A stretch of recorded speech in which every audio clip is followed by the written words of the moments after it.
Hello everyone. In this video we are going to talk about nucleophilic substitution reaction, which is really very important property of alkyl halides. So let's start. Nucleophilic substitution reactions are the reactions in which an attacking nucleophile is allowed to attack on a substrate molecule. These reactions are like this: Rx as a substrate. When a nucleophile attacks over it,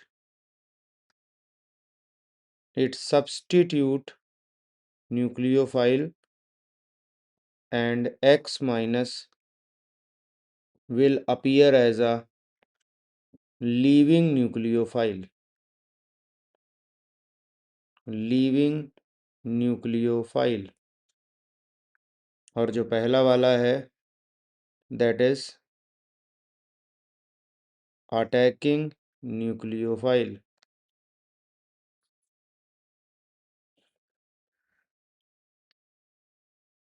First of all, the most important condition for all nucleophilic substitution reactions, these reactions take place on saturated carbon. The carbon atom on which the leaving group is present must be saturated. So this will make a difference in between the two reactions where cyclohexane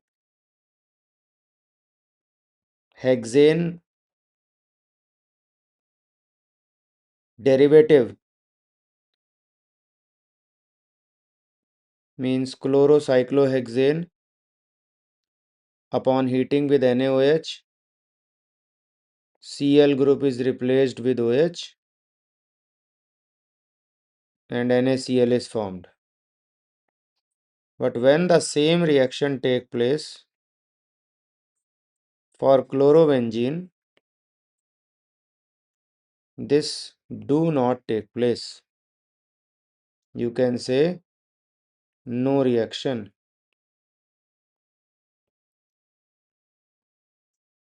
Therefore, we can say that chlorobenzene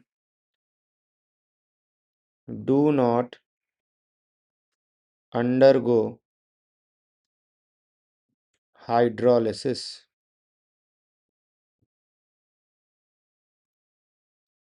under normal conditions.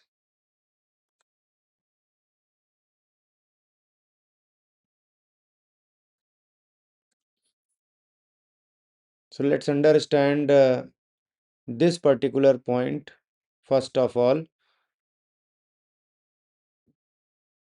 the main issue is in chlorobenzene, chlorine atom is connected with benzene ring directly, and if we find it closely, we can find the three lone pairs present on it, and there exists resonance. Because of this, the movement of electron take place, and hence what happens? Chlorine group get tightly connected with the help of a double bond on it, and this bond will be rotated in this direction so that delocalization of negative charge so form goes on, and hence you can see that in majority of the structure chlorine is connected with double bond along with the ring. As a result, you can say that removal of chlorine actually become difficult.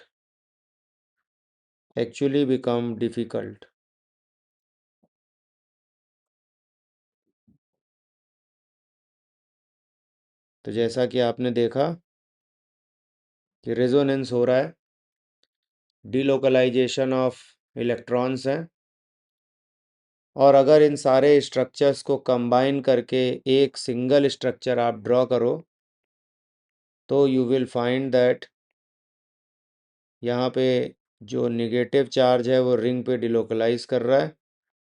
Chlorine के ऊपर यहाँ पर पहली बात तो एक pi bond create हुआ है और यहाँ पे कुछ पार्शियल चार्ज डेवलप है। So, because of the negative electron density present, because of the negative electron density present on benzene nucleus, or nucleophiles are not allowed to attack on this. तो ये बात बहुत याद रखिएगा, बहुत इम्पोर्टेंट है। क्या nucleophiles nucleophiles are not allowed to attack on benzene ring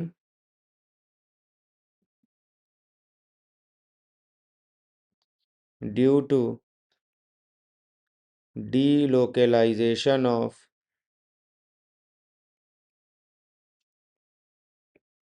pi electrons which produce negative electron density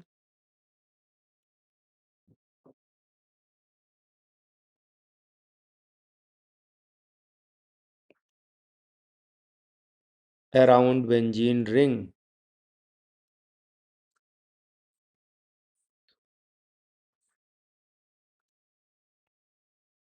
All carbon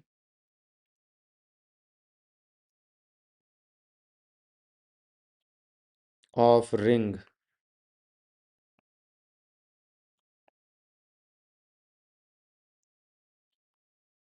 और इस पूरी बात को हम यहाँ से बोल सकते हैं that they will not Cl will not be replaced easily।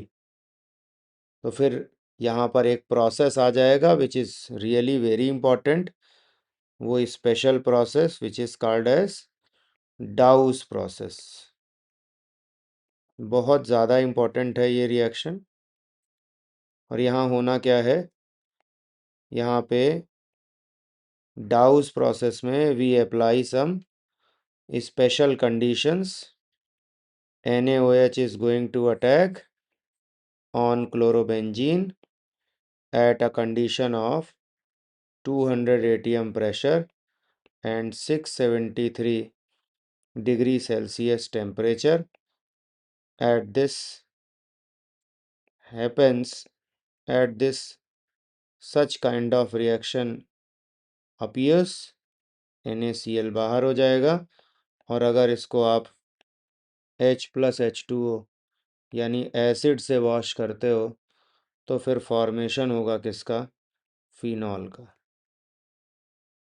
ये रिएक्शन याद रखनी है आपको और ये क्वेश्चन बहुत ही ज़्यादा इम्पोर्टेंट है। एग्ज़ाम में क्वेश्चन आ जाता है, how will you convert chlorobenzene chlorobenzene into phenol. तो फिनॉल बना सकते हैं क्लोरोबेंजीन से with the help of डाउस process. और इसमें याद रखिएगा टेम्परेचर प्रेशर की स्पेशल कंडीशंस हैं, वो आपको ज़रूर से ज़रूर लिखनी है, बिकॉज विदाउट दिस हम लोग ऊपर लिख चुके हैं कि कोई भी रिएक्शन प्रोसीड नहीं होगी, no reaction will take on, अगर आप स्पेशल कंडीशन अप्लाई नहीं करते हैं तो। ठीक है। तो चलिए आगे बात को ले चलते हैं। क्लोरोबेंजीन यहाँ से अलग हो गया और अब हमारी बात आगे चलेगी, वो आएगी सब्स्टिट्यूशन रिएक्शंस पे। तो जब हम बात करते हैं सब्स्टिट्यूशन रिएक्शन, तो बहुत आसानी से पिछली क्लास में हम लोगों ने रिएक्शन करी थी, जिसमें बात हो रही थी कि C2H5Br पे अगर कभी KCN अटैक कर जाए तो क्या बन जाएगा, C2H5CN और साथ में KBr। ऑर्गेनिक केमिस्ट्री में बहुत याद रखना होता है कि हम लोग पीछे वाली रिएक्शंस को कंटिन्यू रिवाइज करते चलें। रिवीजन मस्ट है, ओके। अगर रिवाइज नहीं करेंगे तो फिर चीज़ें याद नहीं रहेंगी। इसी के साथ एक रिएक्शन और थी, C2H5Br के ऊपर AgCN का अटैक, और अगर ऐसा हुआ तो C2H5NC प्लस AgBr ये फॉर्म होता है। ये सेट हम लोगों ने लर्न किया था। तो आइए आज इसी सेट के लिए हम लोग मैकेनिज्म डिस्कस करेंगे कि ये रिएक्शन एक्चुअली होती कैसे हैं। तो हम लोग यहाँ पे मैकेनिज्म की बात करने वाले हैं कि कैसे चलता है। सबसे पहले, क्योंकि पहली मैकेनिज्म हम लोग डिस्कस करने जा रहे हैं ऑनलाइन, तो थोड़ी सी बात मैं आपसे करूँगा। ये जो टॉपिक आता है, this topic comes from chemical kinetics. देखिए दो टाइप की रिएक्शंस हैं। पहली है जिसको बोलते हैं हम लोग कॉम्प्लेक्स रिएक्शन, और दूसरी है जिनको बोलते हैं हम एलिमेंट्री रिएक्शंस। मेजॉरिटी रिएक्शंस जो होती हैं वो कॉम्प्लेक्स की कैटेगरी में ही आती हैं, बट केमिकल काइनेटिक्स के बेसिस पे if you want to discuss the reaction, तो वहाँ पे आपको कॉम्प्लेक्स रिएक्शन को ब्रेक करना होता है in terms of some simple reactions, some simple steps. This should be the better word to use. तो छोटे छोटे ऐसे एलिमेंट्री स्टेप्स में तोड़ देंगे जिससे कि हम उसका रेट ला लिख पाएँ, हम उसके बारे में बात कर पाएँ। तो चलिए यहाँ पर शुरू करते हैं एसएन रिएक्शंस की मैकेनिज्म को। तो एसएन रिएक्शन थोड़ा ध्यान से देखिएगा, बड़ा क्वेश्चन है, वीडियो बड़ा होने वाला है, क्योंकि बार बार अलग अलग चीज़ों के लिए कट लगा करके वीडियो देना थोड़ा अच्छा नहीं है। इनको चीज़ों को एक स्विंग में ही कवर करेंगे। आइए बात करते हैं एसएन रिएक्शंस। तो अगर हम मैकेनिज्म के बिहाफ से बात करें तो ये रिएक्शंस दो कैटेगरी में डिवाइडेड हो जाती हैं, यानी ये दो टाइप की रिएक्शन होती है, SN1 और SN2। पहली बात तो ये क्लियर कर लीजिए, रिएक्शन न्यूक्लियोफिलिक ही है, रिएक्शन सब्स्टिट्यूशन ही है, बट हम ये मान लेते हैं कि इनके दो पाथ हैं, दो तरीके हैं जहाँ से ये रिएक्शन होके जा रही हैं। दो कौन सी रिएक्शन है एग्जाम्पल के लिए ले रहे हैं, और पहला वाला जो रिएक्शन है उसमें हम एक बल्कि एल्काइल हैलाइड ले रहे हैं CH3Br, और इसके ऊपर अटैक हम करा रहे हैं KOH से, या बेहतर होगा केवल न्यूक्लियोफाइल ही लिख लीजिए OH माइनस से। और जो प्रोडक्ट फॉर्म होगा, प्रोडक्ट भी हमको पता है, mechanism is a exercise to open each step. हम ये जानना चाहते हैं कि रिएक्शन हो कैसे रही है।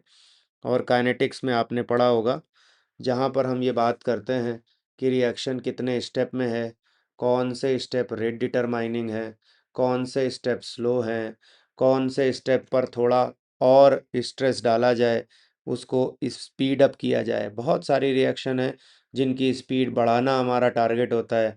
ऑन द अदर हैंड बहुत सारी ऐसी भी रिएक्शन होती हैं जिनकी स्पीड हम कम करना चाहते हैं, तो अपने हिसाब से आप उनको एडजस्ट कर सकते हैं। तो एक रिएक्शन तो ये है, इसके बारे में चर्चा करते हैं कि हो क्या रहा है। देखिए सबसे पहले इस मॉलिक्यूल पर अगर हम फोकस करें, तो ये जो सेंटर कार्बन है, ये सेंटर कार्बन आपको दिख रहा है, ये sp3 हाइब्रिडाइज्ड है।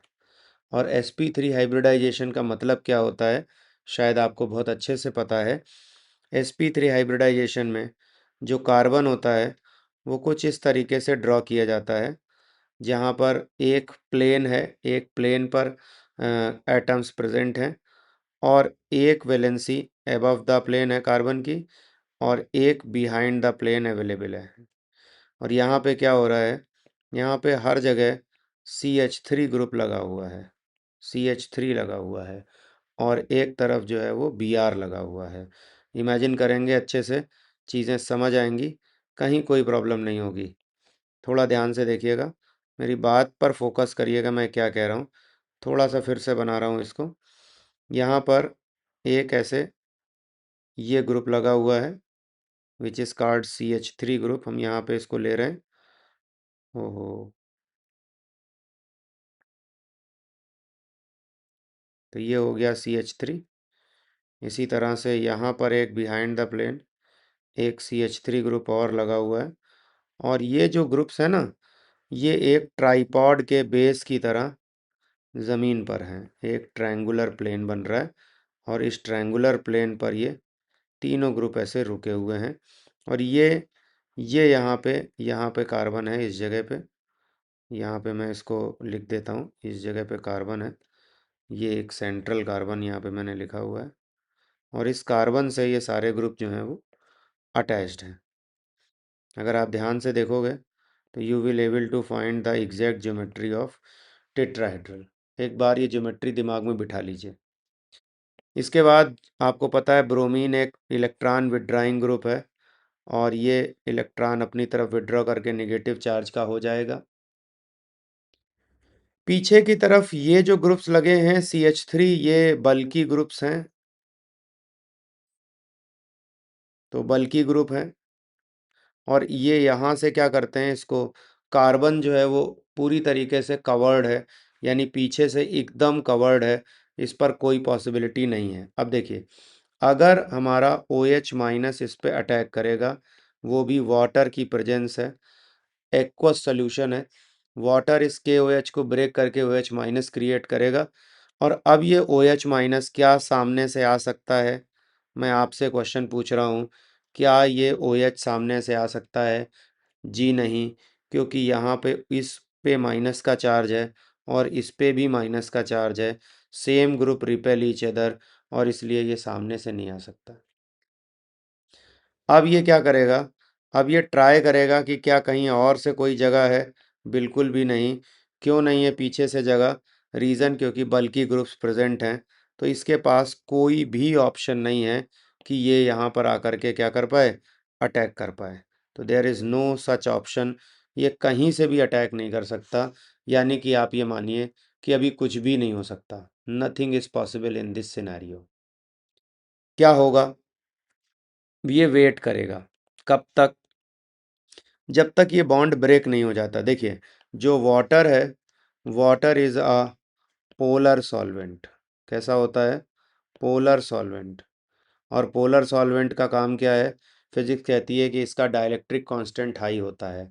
हाई डाइलेक्ट्रिक कांस्टेंट के चलते ये आयंस को सेपरेट करता है।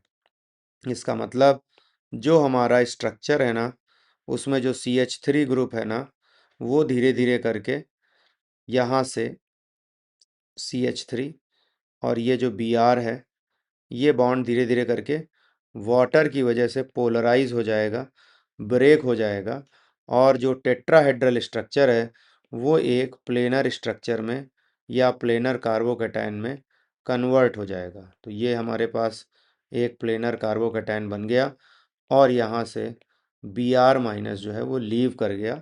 ये स्टेप एक स्लो स्टेप है, क्योंकि यहाँ पर जो एनर्जी है वो बढ़ रही है। तो ये एक प्लेनर स्ट्रक्चर फॉर्म कर दिया, और ये एक टेट्राहेड्रल स्ट्रक्चर था। sp2 हाइब्रिडाइजेशन आ गया कार्बन का, जबकि यहाँ पर sp3 हाइब्रिडाइजेशन था। और अब क्या होगा? जैसे ही ये फॉर्म हुआ, अब यहाँ पे अगले ही स्टेप में OH माइनस, जो कि बहुत फास्टली इस पर अटैक करेगा। और ये अटैक कैसे हो सकता है? ये अटैक एबव द प्लेन भी हो सकता है, और ये अटैक बिलो द प्लेन भी हो सकता है। तो याद रखिएगा, तो चाहे एबव द प्लेन अटैक कर जाए या बिलो द प्लेन अटैक कर जाए, ये OH जा करके वहाँ जुड़ जाएगा। हालांकि ये जो पर्टिकुलर एग्जाम्पल हम लोगों ने लिया है, इस एग्जाम्पल में कोई बहुत डिफरेंस आने वाला नहीं है, क्योंकि ये एक आयरल मॉलिक्यूल है। अगर ये कायरल होता तो फिर अबव द प्लेन और बिलो द प्लेन जुड़ने से मामला बदल जाता। यानी कि अब अगर हम यहाँ पे प्रोडक्ट फॉर्म करेंगे तो हमारे पास क्या बन जाएगा, हमारा जो प्रोडक्ट आएगा वो आ जाएगा CH3, इसके ऊपर एक और कार्बन, यहाँ पर कार्बन, यहाँ पर एक और CH3 और इसके ऊपर एक OH। तो कुछ इस तरीके से ये स्ट्रक्चर बनेगा। थोड़ा सा इसको अरेंज कर देते हैं ताकि ये वापस टेट्राहेड्रल जैसा आपको दिखाई दे जाए। तो यहाँ पर एक CH3 आएगा, एक CH3 यहाँ आएगा और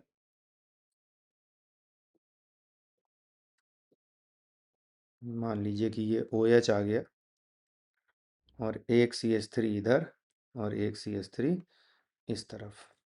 तो इस तरीके से ये फिर से एक टेट्राहेड्रल स्ट्रक्चर फॉर्म हो गया। और ये जो मैकेनिज़्म है, ये मैकेनिज़्म पूरी हुई। तो ये मैकेनिज़्म कितने स्टेप में कंप्लीट हुई? ये जो सेकंड वाला स्टेप है, ये एक फास्ट स्टेप है।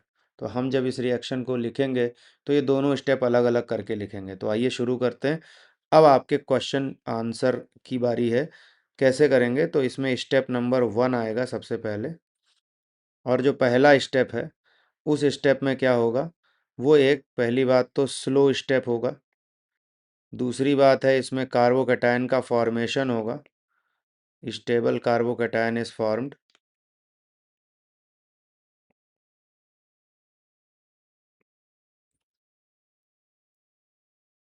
और आपको सीधे सीधे लिख देना है क्या, CH3 होल थ्राइस CBr। और ये यहाँ पे एक स्लो स्टेप के चलते बॉन्ड ब्रेक होगा और CH3C+ और Br-, ये Br- यहाँ से लीव कर जाएगा। ये एक प्लेनर कार्बोकैटायन फॉर्म होगा, प्लेनर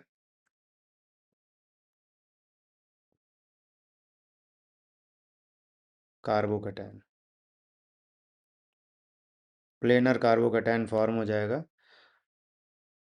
और इसके बाद फिर आएगा स्टेप नंबर 2।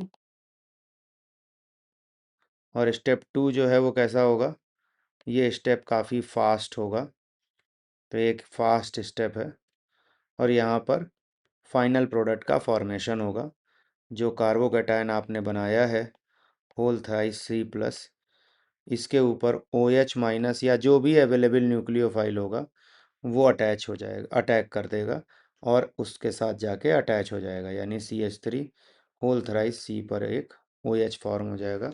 और ये स्टेप बहुत फास्ट है, इसको याद रखिएगा। इस हिसाब से ये जो रिएक्शन प्रोसीड हुई है वो कैसी प्रोसीड हुई है, अगर हम एनर्जी के बिहाफ पे इस पे बात करते हैं तो हम ये मान सकते हैं कि हमारा ये रिएक्टेंट है, ये प्रोडक्ट का एनर्जी लेवल है। यहाँ पर एक ट्रांजिशन स्टेट और एक इंटरमीडिएट स्टेट फॉर्म हुई है। तो ये हमारा कार्बोकैटायन फॉर्म हुआ है, ये हमारी बीच में एक कोई ट्रांजिशन स्टेट फॉर्म हुई है। और इस हिसाब से हम ये कह सकते हैं कि एक स्टेप स्लो है और दूसरा फास्ट है। आपको पता है जहाँ पर एक्टिवेशन एनर्जी ज़्यादा होती है वो स्टेप जो है वो एक्टिवेशन एनर्जी ज़्यादा होती है वो स्टेप स्लो होता है, और जहाँ एक्टिवेशन एनर्जी बहुत कम होती है वो स्टेप फास्ट होता है। तो आपको दिख रहा होगा दूसरे वाले में एक्टिवेशन एनर्जी काफ़ी कम है। इस हिसाब से देयरफॉर जो स्लो स्टेप है, slow step is rate determining step and hence जो रेट ऑफ रिएक्शन है, जो रेट ला है वो K × RBr पे ही डिपेंड करेगा, क्योंकि रेट डिटरमाइनिंग स्टेप में केवल एक ही रिएक्टेंट अवेलेबल है, एक ही रिएक्टेंट यहाँ पर अवेलेबल है। और एक रिएक्टेंट होने के चलते, क्योंकि यहाँ एक ही रिएक्टेंट है, इसलिए इसके रेट ला में केवल और सिर्फ केवल एल्काइल हैलाइड ही आएगा। और अब आप बताइए, काइनेटिक्स तो आपने पढ़ी हुई है, आप बताइए यहाँ पे कि इस रिएक्शन का ऑर्डर क्या होगा। इस पे पावर है 1 और इसलिए रिएक्शन जो है वो फर्स्ट ऑर्डर की है, फर्स्ट ऑर्डर की है, फर्स्ट ऑर्डर रिएक्शन है। ठीक है, आ रही है बात समझ में? और यहाँ से ये भी क्लियर हो गया कि ये रिएक्शन मॉलिकुलैरिटी 2 है, ऑर्डर 1 है, और इसलिए इसको भी हम कह सकते हैं सूडो फर्स्ट ऑर्डर। मॉलिकुलैरिटी 2 है, ऑर्डर 1 है। तो ये आपकी जो मैकेनिज्म है पूरी, ये SN1 रिएक्शन है। आपके बोर्ड एग्ज़ाम में अगर क्वेश्चन आता है SN1 मैकेनिज्म लिखने के लिए, तो आप सिर्फ इतना ही, जितना आपको बोर्ड पे अभी दिख रहा है, बस इतना मेंशन कर दीजिए, and this is more than sufficient. यहाँ पर आप आंसर, पूरा का पूरा आंसर आपका सही हो जाएगा। और बहुत बार ये क्वेश्चन आता है कि आप SN1 रिएक्शन मैकेनिज्म को डिटेल करिए, बता दीजिए कि SN1 रिएक्शन मैकेनिज्म कैसे होती है और क्या होती है। तो यहाँ से आप अगर अच्छे से इसको समझ पाए हैं तो SN1 का क्वेश्चन आप आसानी से कर पाएंगे। यहाँ पर एक बात और याद रखिएगा, प्रोबेबिलिटी ऑफ SN1 रिएक्शन, यानी SN1 रिएक्शन होगी, ये बात की पॉसिबिलिटी वो किस बात पे डिपेंड करती है? वो सिर्फ डिपेंड करती है स्टेबिलिटी ऑफ कार्बोकैटायन पे। तो यहाँ पर एक रिमार्क ज़रूर याद रखिएगा मेरा, क्योंकि ये भी क्वेश्चन आता है रीजनिंग में। तो रिमार्क याद रखिएगा, यहाँ पर जो रेट है, रेट ऑफ रिएक्शन आ रही है in case of SN1, in SN1 mechanism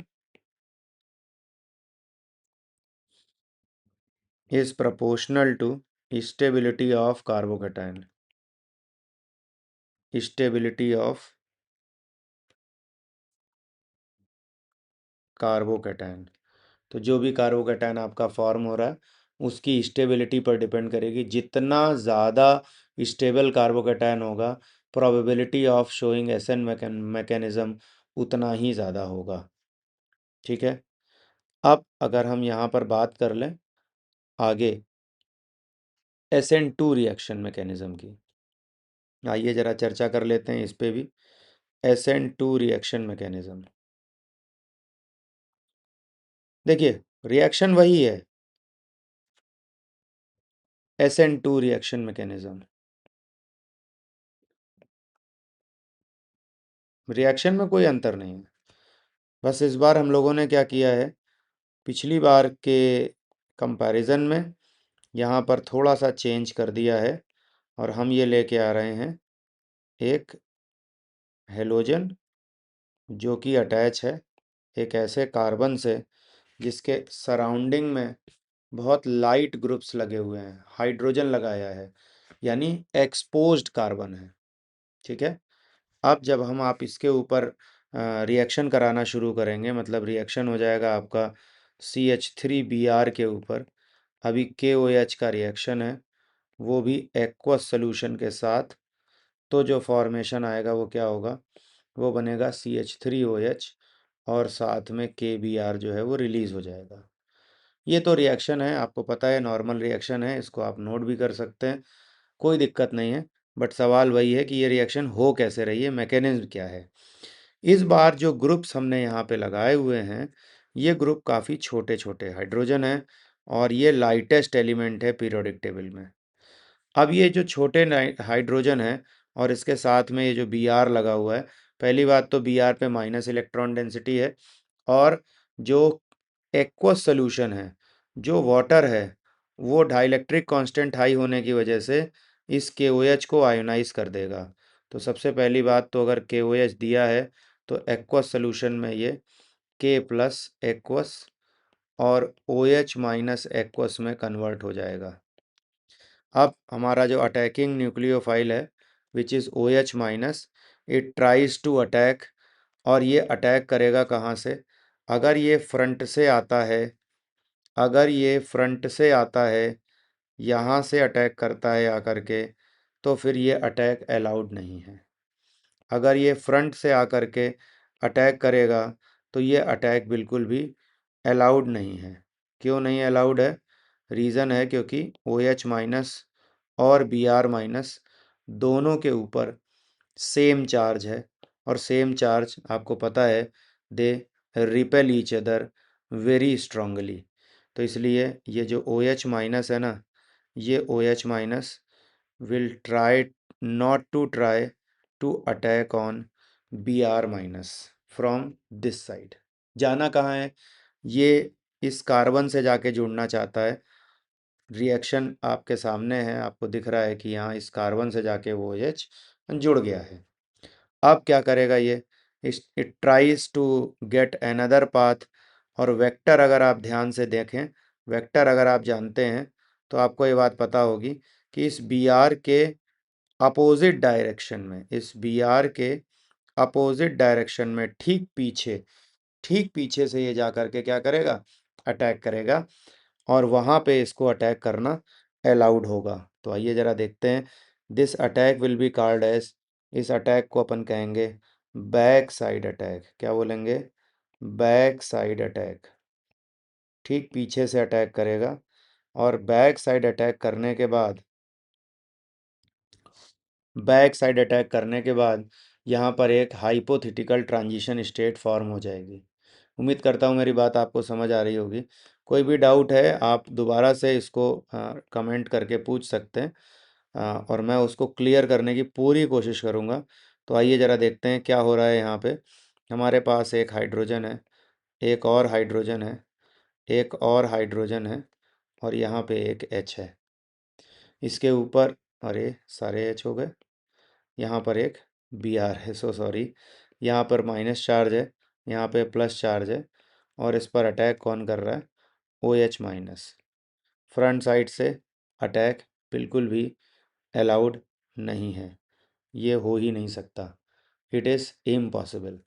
ठीक है, फिर ये कहाँ से अटैक कर रहा है, it is going to attack from really back side. तो ये कहाँ से गया, बैक साइड से इसने आकर के इस पे अटैक कर दिया, और अटैक करते ही कार्बन से अटैच हो गया। तो आइए देखते हैं अटैच होने के बाद ये क्या करेगा। तो कार्बन के ऊपर दो हाइड्रोजन है, वो मैंने लगा दिए हैं। यहाँ पर एक और हाइड्रोजन है, वो भी मैंने लगा दिया है। और अब कंडीशन क्या है, ये जो Br है ये ग्रेजुअली अलग हो रहा है, और पीछे से जो OH माइनस है it is going to getting attach with this. तो Br minus is going to gradually moving away. तो Br माइनस धीरे धीरे दूर जा रहा है, और जो OH माइनस है इट इज़ कमिंग क्लोज़र। जैसे जैसे OH माइनस, ध्यान दीजिएगा, जैसे जैसे OH माइनस पास आएगा वैसे वैसे यहाँ पर जो Br माइनस है वो दूर जाता चला जाएगा। दिस पर्टिकुलर स्टेप जो फॉर्म किया है हम लोगों ने, this will be called as, इसको हम बोलेंगे एक ट्रांजिशन स्टेट। इसको हम बोलने वाले हैं क्या, this is called a transition state, जो कि हाइपोथेटिकल है। ये स्टेप एक स्लो स्टेप है, और यहाँ पर एक ट्रांजिशन स्टेट फॉर्म हो गई है, और ट्रांजिशन स्टेट फॉर्म होने की वजह से हम ये नहीं कह सकते, ये एविडेंस नहीं है, क्योंकि कार्बन की वैलेंसी अगर आप ध्यान से देखो तो 5 बॉन्ड दिख रहे हैं। इसीलिए एजम्पशन ऐसा है कि जो लेफ्ट साइड का बॉन्ड है और जो राइट साइड का बॉन्ड है ये दोनों मिला के 1 हो रहा है। ठीक है, तो पार्शियल बॉन्डिंग है। OH जैसे जैसे क्लोज आएगा वैसे वैसे Br जो है वो अवे मूव करेगा, OH क्लोज आता जाएगा और Br मूव करता जाएगा अवे। गुड। तो चलिए क्या होगा इसके बाद, यहाँ पर धीरे से OH आ जाएगा अंदर, और जो कार्बन है वो अपनी पुरानी कंडीशन पे वापस। अब यहाँ पर देख लीजिएगा, इन बातों का मैं फिर से बता दूं, जैसे मैंने पिछले वाले में बोला था, क्योंकि हमारा जो सबस्ट्रेट है वो ऑप्टिकली एक्टिव नहीं है, इसलिए यहाँ इन बातों का कोई मतलब नहीं है। बट अगर ये ऑप्टिकली एक्टिव होता तो आप बहुत ध्यान से देखिए और आपको समझ में आएगा कि ये जो स्ट्रक्चर हुआ है ना, इसमें अम्ब्रेला ब्लोन इन साइड वाला अरेंजमेंट हो गया है, यानी कि इस तरीके से ये अम्ब्रेला जो है वो पलट गया है। This is called inversion in structure and commonly called as Walden inversion. Walden inversion, ठीक है। मतलब Walden inversion का सीधा मतलब इतना है कि जहाँ से Br हटेगा, from where the Br is being removed, वहीं पर OH नहीं जुड़ेगा, उसके बैक साइड पे जुड़ेगा। ठीक है, मतलब अगर ये ऑप्टिकली एक्टिव होता और डी फॉर्म लिया होता तो यहाँ पर प्रोडक्ट में क्या बनता, एल बन जाता, और अगर L लिया होता तो प्रोडक्ट में क्या बनता, D बनता। ये ऑप्टिकल इन्वर्जन होता। यहाँ पर ये एक तरीके की ऐसी सिंथेसिस है जिसमें एक स्पेसिफिक ऑप्टिकल आइसोमर फॉर्म होता है। दोनों में डिफरेंस देखिए क्या क्या है। तो चलिए सबसे पहले बात करते हैं SN1 रिएक्शन में। SN1 रिएक्शन 2 स्टेप का प्रोसेस है। SN2 it is suppose to be a single step. तो SN2 के लिए जब आप रेट ऑफ रिएक्शन लिखते हैं तो क्योंकि इसके जो स्लो स्टेप है उसके अंदर एल्काइल हैलाइड और न्यूक्लियोफाइल दोनों ही अवेलेबल हैं, इसलिए इसका ऑर्डर जो है, ऑर्डर कितना आएगा आपको पता है, ऑर्डर 1+1=2 हो जाएगा। तो ये कहीं ना कहीं सेम मॉलिकुलैरिटी सेम ऑर्डर का एक रिएक्शन है। मॉलिकुलैरिटी भी 2 दिख रही है, ऑर्डर भी 2 दिख रहा है। दूसरी बात, क्योंकि ये सिंगल स्टेप की रिएक्शन है इसलिए इसको एलिमेंट्री भी कहेंगे। तो ये एक एलिमेंट्री रिएक्शन है। SN2 एक एलिमेंट्री, SN1 2 स्टेप की प्रोसेस है, यानी वो एलिमेंट्री नहीं है, वो कॉम्प्लेक्स है। दूसरी अगली जो इम्पोर्टेंट बात है, SN1 में पेयर ऑफ इनेंशियोमर्स बनते हैं अगर ऑप्टिकली एक्टिव सबस्ट्रेट लेंगे, लेकिन SN2 में केवल एक ही आइसोमर बनेगा, जहाँ पर हम देख पाएंगे कि वॉल्डेन इन्वर्जन हुआ है, यानी कि जो ऑप्टिकली एक्टिव सब्सटेंस आपने लिया है उसका इन्वर्टेड प्रोडक्ट आपको मिलेगा, D फॉर्म से L और L फॉर्म से D फॉर्म। एक और बात यहाँ पर ध्यान रखिएगा, SN2 रिएक्शन बेस्ट फेवरेबल है, 2 सॉल्वेंट को याद रखेंगे, एक DMF और एक DMSO। ये इस तरह के सॉल्वेंट हैं जो कि पोलर एप्रोटिक सॉल्वेंट होते हैं। पोलर एप्रोटिक, इस पे फिर कभी चर्चा कर लेंगे इसका क्या मतलब है, आप केवल ये 2 टर्म याद रखिए। पोलर एप्रोटिक सॉल्वेंट हैं और इनके होने से SN2 रिएक्शन जो है वो कई गुना ज़्यादा फेवरेबल हो जाती है। तो ये SN2 को फेवर करते हैं। ये जो DMF है वो क्या है, वो है डाई मिथाइल फॉर्मामाइड। तो फॉर्मामाइड होता है इस तरीके से और नाइट्रोजन के ऊपर हमने 2 CH3 लगा देने हैं, तो ये बन जाएगा di methyl formamide, di methyl formamide. ठीक है। और DMSO जो है वो क्या है, di methyl sulpho oxide, di methyl sulpho oxide. ये जो रिएजेंट है, ये जो सॉल्वेंट है, सॉल्वेंट कहना चाहिए इसको, ये है di methyl sulpho oxide.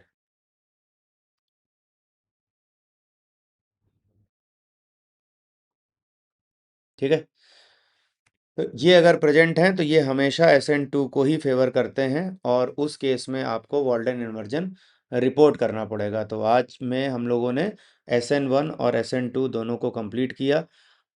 SN1 SN2 के बीच का डिफरेंस भी कई बार एग्जाम में आता है, कई बार अकेला SN1 आता है, कई बार अकेला SN2 आता है, कई बार आपको ये ऑर्डर पूछते हैं कि कौन सा सबस्ट्रेट है SN1 को फेवर करेगा, कौन सा SN2 को करेगा। तो ध्यान रखिएगा, लीविंग ग्रुप को भी देख सकते हैं अगर एल्काइल हैलाइड अलग अलग है, अदरवाइज स्टेबिलिटी ऑफ कार्बोकैटायन और स्टीरिक हिंड्रेंस ऑफ कार्बन को ही फोकस करना है। ठीक है। आज के लिए इतना ही। अगले वीडियो में मिलते हैं जहां हम बात करेंगे हेलो एरीन पर बेस्ड रिएक्शन की। तो मिलते हैं आपसे, तब तक बने रहिए हमारे साथ, इन वीडियोस को रिवाइज करिए और अगर कोई डाउट हो तो कमेंट करके ज़रूर पूछिए।